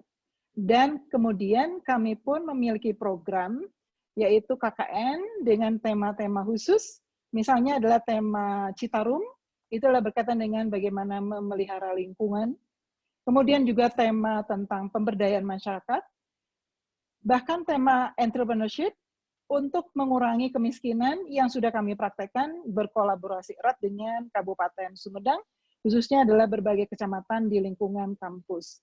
Itulah beberapa program kami untuk menginternalisasi pengetahuan atau kasus-kasus yang ditemukan di dalam pencapaian SDGs. Selanjutnya, terakhir saja, bahwa tentu tantangannya tidak mudah, terutama pada slide berikutnya terkait dengan COVID-19, maka kita sepakatlah kita menghadapi disrupsi. Oleh karenanya, improvement dari kapasitas itu disertai inovasi menjadi hal yang penting, tidak hanya lewat pelatihan, kemudian juga kita aktif begitu memberikan solusi diseminasi gagasan untuk sebut saja adalah policy response misalnya, maka kita akan juga menerapkan hybrid learning, kombinasi antara face-to-face learning and online, sampai pendekatan baru di dalam memecahkan ulang berbagai kasus-kasus berkaitan dengan pencapaian SDGs di berbagai daerah. Slide terakhir kami saja, Mas Rory, bahwa inisiatif kami di dalam era pasca COVID-19 ini, kami tetap ingin berkomitmen untuk membantu secara tidak langsung pencapaian SDGs, terutama di dalam tadi peningkatan kapasitas. Antara lain adalah kami sudah berkomitmen dan bersama-sama dengan para dosen, para pimpinan, kemudian kementerian, yaitu kita akan melakukan pendekatan yang tidak monodisiplin, tapi adalah multidisiplin, dengan standar pendidikan global, dan tentu saja membuat terobosan-terobosan yang semuanya itu akan bermanfaat bagi masyarakat dan bangsa kita. Kemudian juga kami juga berkomitmen menghasilkan lulusan yang cepat bekerja, tidak menjadi pengangguran. Mereka itu adalah yang paham tentang aspek kesehatan, ekonomi, sosial, dan lingkungan. Kemudian juga kita melakukan terobosan di dalam delivery method, di dalam learning, yaitu dengan pasca COVID-19 menggunakan teknologi. Dengan demikian maka pendekatan pendidikan menjadi lebih berkualitas, relevan, dan inklusif. Jangkauannya bisa menjadi lebih luas.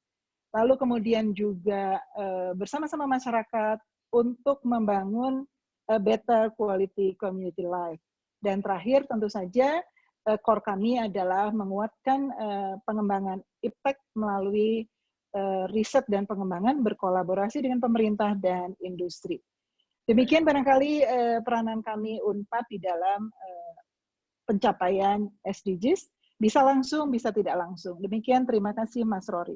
Terima kasih, Profesor Rina. Tadi saya sangat tertarik dengan ada 11 poin yang dibutuhkan atau ini merupakan pelatihan cakupannya adalah capacity building seperti intellectual abilities, analytical skill, problem solving. Ini adalah skill-skill yang tadi saya sampai ambil foto, Prof, karena ini adalah skill-skill yang penting sekali untuk menjadi modal bagaimana kita mencapai SDGs dari 17 goal tersebut. Tapi kemampuan-kemampuan seperti ini juga akan ada challenge-nya, Prof, apabila mentalitas kita adalah mentalitas juga yang tidak developed, mentalitas yang tidak mengikuti perkembangan zaman dan juga tidak fleksibel dengan adanya pandemi COVID-19 ini.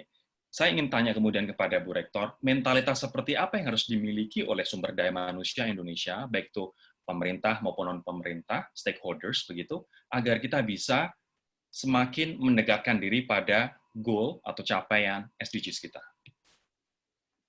Iya, Mas Rory. Sebetulnya di dalam pembentukan kapasitas atau peningkatan kapasitas, jangan lupa bahwa itu semua berproses.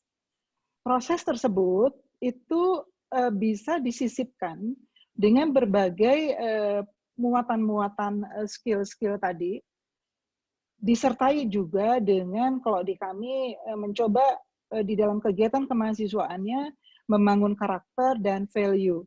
Jadi, jangan lupa bahwa di proses itu bisa ada internalisasi memuat hal-hal sebagai local wisdom masing-masing.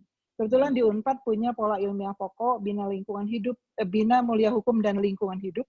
Maka pada mahasiswa tentu harus sadar betul tentang sadar hukum, kemudian sadar lingkungan. Dengan demikian, masing-masing local wisdom itu akan membentuk karakter dan value. Jadi termasuk di dalamnya karakter yang baik pasti tadi ya, Mas Rory, disiplin, peduli, dan lain-lain. Jadi itu yang dilakukan di dalam berproses peningkatan kapasitas, terutama pembentukan human capital kita. Baik, disiplin, peduli ya Bu. Ya. Terima kasih Profesor Rina atas waktunya. Kita akan langsung masuk saja ke sesi Q&A ini. Mohon maaf karena waktunya juga berkejaran. Nampaknya antusiasme dari teman-teman ini, 4.400 peserta ini juga banyak sekali. Sampai Q&A sampai sudah ada 43 lebih, tapi ini saya sudah dibantu oleh Mas Yosia dari UNDP untuk beberapa pertanyaan yang kami pilih, kami ambil dari kolom Q&A di Zoom ini. Saya akan ke Prof. Rina terlebih dahulu. Prof, mumpung tadi ngebahasnya adalah kontribusi lingkungan kampus, kontribusi pemuda, dan juga scholars dari UNPAD. Nanti juga saya akan sambung ke Ibu Nina nanti. Saya akan ke Bu Rina terlebih dahulu. Bagaimana sebenarnya peran anak muda atau youth, termasuk mahasiswa, untuk bisa berperan secara signifikan dalam kita mencapai SDGs, Bu? Iya, pertama kami melihat bahwa mahasiswa itu begitu dia masuk, itu begitu excited karena berpindah dari lingkungan SMA ke lingkungan kampus yang dalam benak mereka. Di kampus itulah ada segudang ilmu pengetahuan dan teknologi.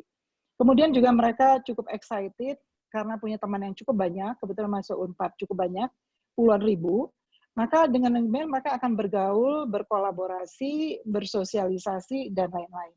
Dengan demikian pemuda yang kita kenal, selain milenial, mereka kalau diberikan semacam lingkungan atau ekosistem pendidikan yang baik, dengan tadi mensisipkan nilai-nilai, tadi adalah karakter dan value, maka sebetulnya mereka akan bermetamorfosa menjadi SDM.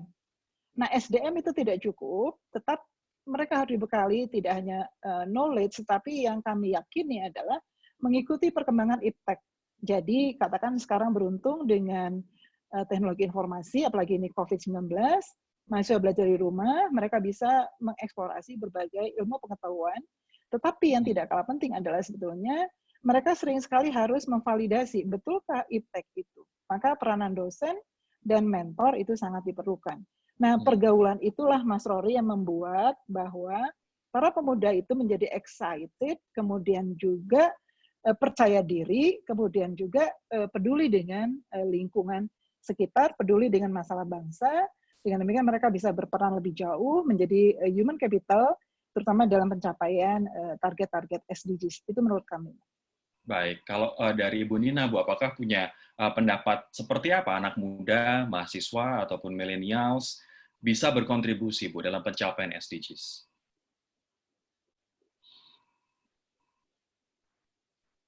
Terima kasih banyak untuk pertanyaan ini. Saya tadi sempat browsing 47 pertanyaan itu, apa saja yang ditanya, dan saya kira ini pertanyaan yang penting sekali, bagaimana pemuda bisa dilibatkan di dalam pelaksanaan SDGs. Kami bekerja sama dengan banyak kelompok-kelompok pemuda, antara lain Youth Force. Youth Force itu kita libatkan, mereka menjadi bagian yang tak terpisahkan dari berbagai kegiatan kita.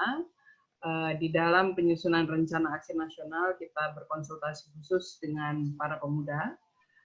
Apa saja yang akan mereka kerjakan, itu dimasukkan ke dalam platform rencana aksi. Kemudian di dalam pelaksanaan besar kemarin, sebelum COVID terjadi, kami memiliki festival besar, festival SDGs yang diselenggarakan oleh pemuda. Jadi mereka yang mendesain, mereka yang menyelenggarakan, dan mereka juga yang menjadi penerima manfaat dari kegiatan ini. Dan tidak hanya di Jakarta kita melakukan hal ini, kita juga sudah melakukan di beberapa wilayah. Sumatera Utara misalnya, saya hadir sendiri di sana, di Sulawesi Selatan juga kita lakukan, di Papua. Papua kita juga melakukan hal itu, dan kita berdialog dengan mereka, para mahasiswa di wilayah itu, dan mulai membangun jejaring. Membangun jejaring untuk bisa melaksanakan SDGs, dan mereka berpartisipasi untuk memilih mana dari goal 17 itu yang fit dengan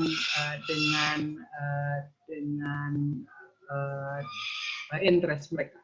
Baik, oke. Singkat saja, karena tadi Pak Wagub juga sempat menanyakan bahwa yang mereka butuhkan sebenarnya pendampingan. Capacity building seperti apa yang mereka butuhkan adalah pendampingan. Saya yakin ini juga tidak hanya Jawa Timur saja yang butuh pendampingan. Tapi kemudian, pertanyaannya kemudian berlanjut ke model capacity building seperti apa sebenarnya, Bu, yang diharapkan dapat secara efektif menjangkau berbagai pihak untuk mempercepat pencapaian SDGs itu. Modelnya seperti apa? Ini pertanyaannya ke saya nih. Betul. Oh iya. Kalau capacity building yang kami lakukan, tentu saja tadi saya sudah sampaikan di dalam paparan yang sudah saya lakukan. Bappenas sudah mengeluarkan pedoman-pedoman untuk membantu pemerintah daerah dan all stakeholders untuk bisa merumuskan, mulai dari perumusannya dulu. Perumusan rencana, kemudian bagaimana melaksanakannya, dan bagaimana setelah melaksanakannya, bagaimana melakukan monitoring, evaluasi, dan melihat kembali perencanaan itu. Jadi itu yang pertama. Jadi seluruh pedoman-pedoman yang sudah kita buat itu adalah acuan besar yang akan digunakan oleh semua stakeholders. Karena mengapa demikian?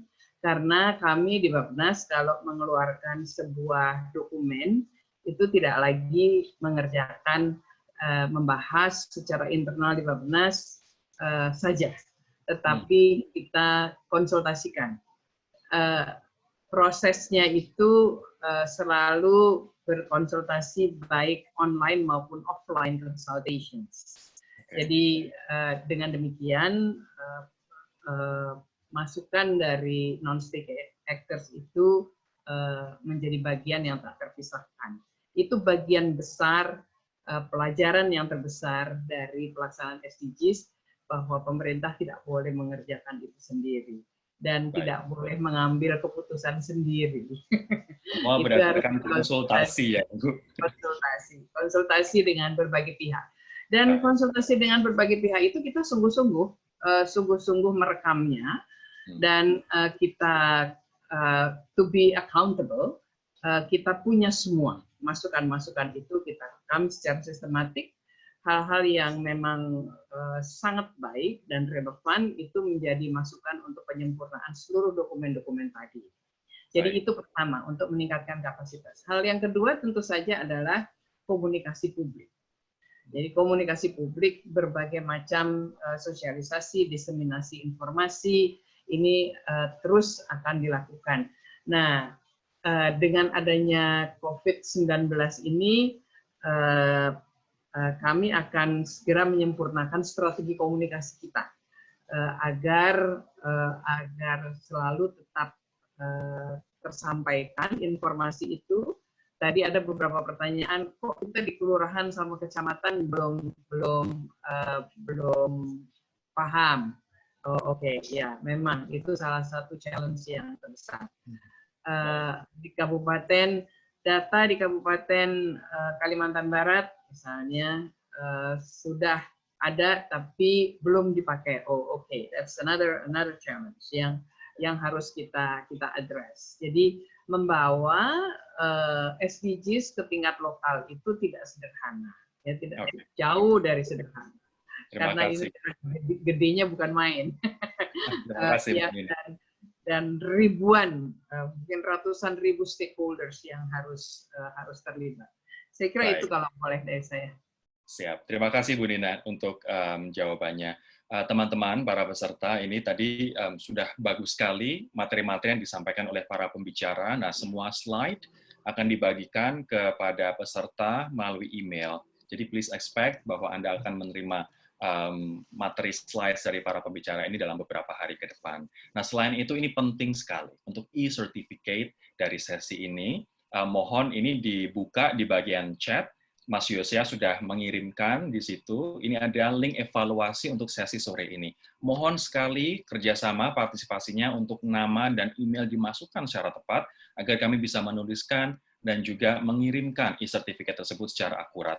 Nah, evaluasi ini juga sangat bermanfaat bagi kami. Maklum saja ini merupakan webinar yang pertama. Kita ingin ini akan jalan terus begitu dengan otomatis suasana yang lebih kondusif, dengan suasana yang lebih baik, dengan kondisi yang lebih baik. Nah, tapi di sisi lain kami juga ingin terus melakukan perbaikan. Jadi mohon partisipasinya untuk bisa mengisi evaluasi sesi sore hari ini. Terima kasih sekali lagi Bu Nina, Bu Rina, Pak Wagub tadi sudah meninggalkan kita. Terima kasih sekali Pak Emil dan juga Pak Christoph tadi juga sudah memberikan insight kepada kita. Nah, tadi kita sudah menyinggung soal capacity. Kita juga sudah menyinggung capaian 5 tahun, rencana kita 10 tahun ke depan, bagaimana kita harus resilient menghadapi pandemi COVID-19 ini. Tapi kita belum menggali lebih jauh soal SDG Academy Indonesia, karena ini sangat relevan untuk para peserta dan 4.400 SDG Academy Indonesia ini, apa sebenarnya, apa manfaatnya, dan bagaimana kita bisa take benefit out of it. Kita bisa mengambil keuntungan dari SDG Academy Indonesia ini. Nah, saya ingin kemudian mengundang, sekali lagi, Ibu Juliati Ansya Supakwa, PhD, Director of SDG Academy Indonesia, untuk memberikan kita insight, Bu. Apa sih sebenarnya SDG Academy Indonesia ini? Apa manfaatnya? Apa yang bisa kita petik? Gimana cara gabungnya, Bu? Oke, terima kasih Mas Rory. Bapak Ibu sekalian, tadi kita sudah mendengar banyak. Ibu Nina terima kasih, Ibu Rina juga tadi minta maaf Pak Christoph ada sedikit masalah dengan internetnya, jadi sudah pamit tadi dengan saya. Saya mencatat juga yang tadi disampaikan oleh Ibu Rina, capacity dimension. Jadi knowledge, character, skill, dan values. Nah, kemudian saya juga terus terang ambil foto juga yang tadi Mas Rory bilang juga itu untuk apa namanya yang Ibu Rektor share itu memang sangat relevan sekali dengan diskusi kita di sore ini. Jadi ada intellectual ability, analytical skill, problem solving skill, creativity dan innovation, dan listnya sampai ke bawah. Nah, ini yang untuk SDG Academy menjadi sangat relevan Ibu Bapak sekalian, karena memang karakter-karakter dari apa namanya dimension-dimensionnya dan poin-poinnya, elemennya itu yang harapannya bisa kita capture, kemudian merefleksikan dan disampaikan dengan program-program yang nanti ditawarkan oleh SDG Academy. Jadi memang ada banyak akademi yang lain, ada banyak program-program capacity building yang lain, tetapi SDG Academy juga hadir dengan memperhatikan dimensi-dimensi itu, dan saya terima kasih juga sudah belajar sore ini dari Profesor Rina tentang banyak hal tentang capacity. Ini saya yang sekarang akan share dengan Bapak Ibu sedikit informasi tentang SDG Academy, kemudian bagaimana kira-kira bisa bergabung nanti, atau siapa saja yang akan bisa bergabung. Oke, ini tentang sedikit di awal, sedikit konteks saja Bapak Ibu. Jadi tahun 2000 awal 2018 itu UNDP kami memikirkan tentang capacity. Karena semua orang berbicara tentang SDG, diharapkan dilokaliskan di nasional maupun di subnasional, tetapi inputnya sendiri, jadi seakan-akan inputnya sendiri kurang menurut kami. Dalam artian, seakan-akan semua orang diharapkan sudah tahu tentang SDG pada saat itu. Yang menurut kami adalah asumsi yang tentu saja tidak terlalu tepat. Apapun kalau sesuatu yang baru, mestinya ada input yang diberikan, yang bisa meningkatkan knowledge misalnya ya, dalam satu dimensi yang tadi diberikan itu knowledge. Nanti skill-nya, value-nya, dan sebagainya. Nah, pada saat itu lalu UNDP memikirkan tentang bagaimana menghadirkan satu program capacity building dan platform untuk knowledge sharing yang efektif. Gitu. Karena kami pikir knowledge saya tidak cukup untuk proses percepatan capaian SDG itu perlu knowledge yang tinggi, skill yang tinggi, kemudian keberhasilan-keberhasilan itu bisa di-share dengan daerah lain misalnya, atau dengan stakeholder yang lain dan sebagainya. Nah, makanya platform itu harus mencakup dua hal itu. Nah, kami lalu meminta, sebenarnya kami meminta ada konsultan untuk memikirkan dengan kita. Kemudian kalau Bapak Ibu lihat di sini ada gambar, ada foto-foto, ini adalah proses di mana kita roadshow ke 5 provinsi, termasuk ini di Jawa Barat ada, di Gorontalo. Nah, itu untuk dapat insight dari stakeholders, tidak hanya pemerintah, tetapi stakeholders yang lain yang di subnasional, yang di provinsi dalam hal ini, untuk sebetulnya kalau ada program capacity building yang komprehensif, apa yang akan menjadi prioritas, apa yang mereka ingin belajar, bagaimana mereka akan belajar. Nah, jadi insight ini UNDP kami kumpulkan juga dari Bapak Ibu yang ada di waktu itu di 5 provinsi, dan juga pada saat itu kita mengundang dari kabupaten. Nah, tetapi sesudah itu kami juga ada FGD nasional yang dilakukan untuk stakeholders yang ada di nasional. Sesudah itu informasi yang ada itu kemudian direvisi lagi konsepnya oleh konsultan yang sebetulnya Pak Iwan Syahrir PhD baru saja diangkat sebagai Dirjen di Kementerian Pendidikan. Pak Iwan ini bersama dengan kami UNDP memikirkan konsep SDG Academy dari awal.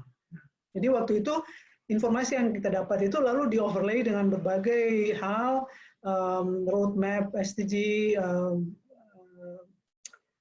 rencana aksi, dan RPJMN, dan banyak hal, dokumen-dokumen nasional lainnya, yang lalu kita dapat beberapa prioritas, serta insight bagaimana cara melakukannya. Nah, kemudian di tahun 2018, awal 2019, itu Tanoto Foundation, satu foundation yang memang fokus pada pendidikan dan adalah mitra erat sekali dari UNDP, kami memikirkan bagaimana caranya ini untuk elevate program capacity building ini supaya menjadi sesuatu yang efektif, sehingga dengan kerjasama UNDP, Tanoto Foundation, dan Bappenas, SDG Academy itu di-launch pada Oktober 2019 waktu ada annual conference. Saat ini kita, Bapak Ibu, sedang menyiapkan kurikulum, bahan ajar, kemudian juga LMS-nya untuk program online-nya itu, dan rencananya kita akan menerima first batch-nya itu bulan Juli sebenarnya. Nah, tapi sekarang ini karena ada COVID-19, pandemik ini kelihatannya akan ada shifting sedikit, tetapi kami harapkan bahwa di semester 2 2020 ini akan berjalan. Misi kami itu menjadi program, sekali lagi program yang inovatif untuk membangun peningkatan kapasitas, tidak hanya pemerintah tetapi juga non-pemerintah dalam melokalkan SDG ini, baik dari sisi governance-nya, kemudian kebijakan yang efektif, solusi-solusi inovatif, monitoring, pemantauan, dan pelaporan.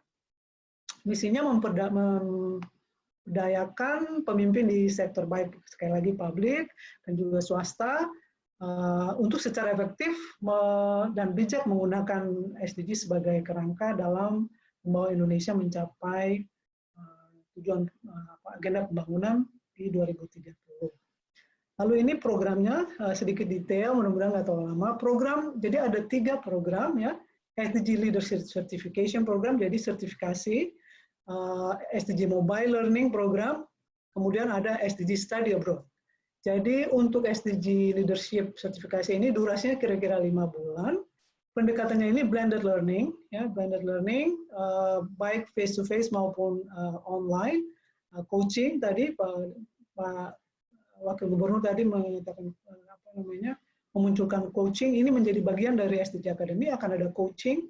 Lalu yang mobile learning namanya sudah menunjukkan bahwa ini durasinya bervariasi, self-paced biasanya, lalu pendekatannya fully online, dan SDG Study Abroad itu durasinya bervariasi tergantung dari topiknya, experiential, jadi lebih ke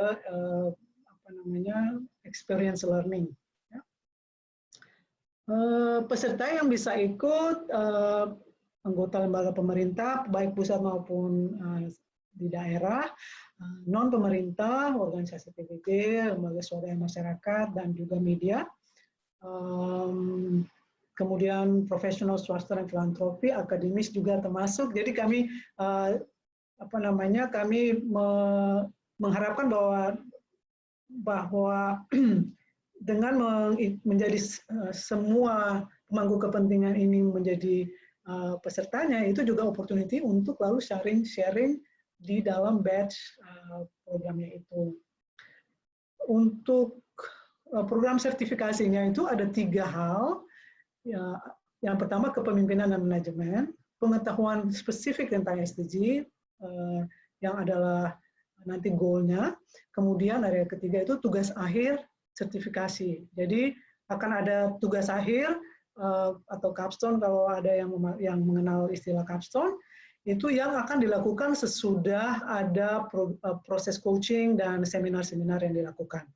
Ini in general ada 5 bulan, akan ketemunya face to face itu bisa 2 kali, bisa 3 kali, tapi bisa juga hanya 2 kali, yaitu di awal dan di akhir, tetapi di antaranya akan ada pembelajaran daring, pembelajaran online, dan coaching dari coach yang ada di Jakarta, dan diikuti dengan capstone atau tugas akhir yang nanti pada bulan terakhir, sesi penutup itu akan di-share di Jakarta sini.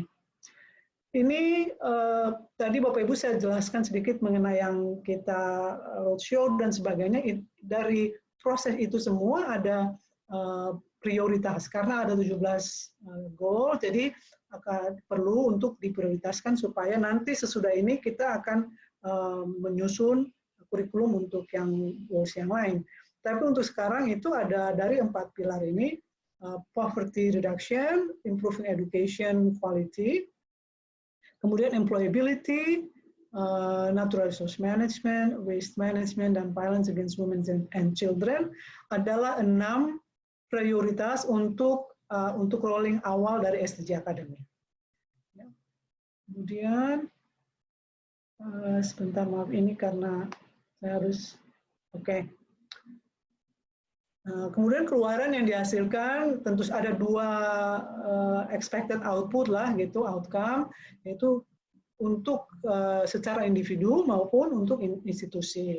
Tentu saja menunjukkan karakteristik kepemimpinan, kemampuan manajemen, dan juga yang penting adalah kemampuan untuk kolaborasi dan berjejaring. Untuk institusinya itu pengembangan kebijakan yang efektif, lalu meningkatkan kolaborasi antar institusi. Kompetensi yang diharapkan dari lulusan program ini ada kompetensi belajar, kepemimpinannya, kepemimpinan SDG, manajemen SDG, dan ilmu spesifik SDG yang juga termasuk di dalamnya innovative solution untuk development challenge.